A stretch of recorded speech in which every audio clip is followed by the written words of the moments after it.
This is the MCTV Weekday Update. Welcome to the MCTV News Update. I'm Uvie Bikomo. In a press release on Wednesday, Lubbock Pride announced a decision to cancel their 2020 Pride Festival after having record-setting attendance at the event last year. Lubbock Pride is an organization that hosts the annual LGBTQ+ Pride Festival in the city of Lubbock. The organization said it hopes to design alternative ways to celebrate Pride as more things are made available. They also asked that all interested parties, whether it be potential attendees, vendors, or sponsors, keep informed of next steps and events by following their Facebook page at facebook.com/LubbockPride or checking their website at www.lubbockpride.org. No other information was provided regarding next year's celebration. Millions of Texans didn't have health insurance before the coronavirus pandemic, and as more people lose their jobs and their employer-based health care, that number is expected to increase. New projections from the Kaiser Family Foundation estimate 1.6 million Texans will lose their employer-based coverage, and almost 27 million people are expected to lose their employer-based health care nationwide.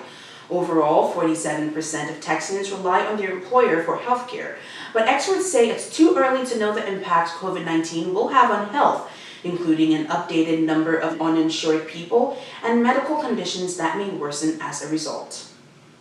Yesterday, the U.S. Department of Health and Human Services said it will provide up to $1.2 billion to the drug company AstraZeneca to develop a potential coronavirus vaccine from a lab at Oxford. The agency said it and AstraZeneca are collaborating to make at least 300 million doses and projected that the first doses could be available as early as October. The money will pay for a clinical trial of the potential vaccine in the United States this summer with about 30,000 volunteers. The deal with AstraZeneca is the fourth and largest vaccine research agreement the Department of Health and Human Services has disclosed. Yesterday, Facebook said it will allow many employees to work from home permanently. However, they may not be able to keep their Silicon Valley salaries in the more affordable parts of the country.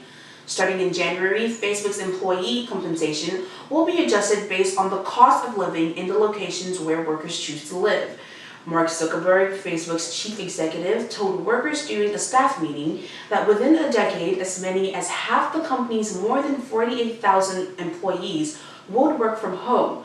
Zuckerberg's announcement followed similar decisions at Twitter and Square, both led by Jack Dorsey, who said last week that employees at his companies would be allowed to work from home indefinitely. And at Google, employees have been told they can work from home through the end of the year, but the company has not made any indications about permanent plans. According to a new report from the Norwegian Refugee Council, hundreds of thousands of people around the world are facing the dual threats of displacement and the coronavirus as armed conflict and violence force them to flee. The displacement comes weeks after Antonio Guterres, the United Nations Secretary General, called for a global ceasefire to focus attention on the pandemic and lower the risk for those caught up in the conflict. From March 23rd to May 15th, conflicts in 19 countries have displaced at least 661,000 people, with the highest number of displaced in the Democratic Republic of Congo, where more than 480,000 people have fled in recent weeks due to clashes with armed groups and the military. In Yemen, at least 24,000 people have fled their homes since mid-March. And in Afghanistan, the Central African Republic, Syria, Somalia, and Myanmar, more than 10,000 people were displaced in each nation during the same period. That's a look at today's news for MCTV. I'm Uvie Bikomo.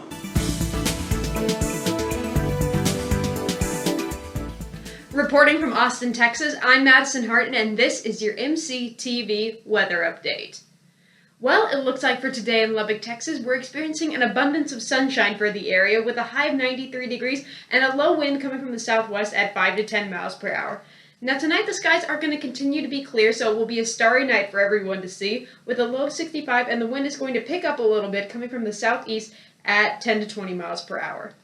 Looks like we have a nice weekend ahead of us. For Saturday, it's going to be 89 degrees for a high, with a low of 64, partly cloudy and a little bit windy with the wind coming from the south at 20 to 30 miles per hour, but still very, very nice outside. It'll definitely be a good day to get out. For Sunday, we're going to be experiencing a high of 88 degrees, a low of 60, partly cloudy conditions, and a south by southeasterly wind coming at 10 to 20 miles per hour. Now, we do have a cold front that is going to be blowing in through Monday, so that is going to drop our high temperature for the day down to 76 degrees with a low of 55. Scattered thunderstorms are possible due to that cold front. We have a 50% chance of rain for the Lubbock metropolitan area, and the wind is going to be coming from the northeast at 10 to 20 miles per hour, so it will be a little bit gusty and a little bit rainy that day, so definitely pack your umbrella if you are planning on going outside for that Monday. For MCTV Weather, I'm Madison Hartin. Be sure to check ttohub.net every day for more weather updates.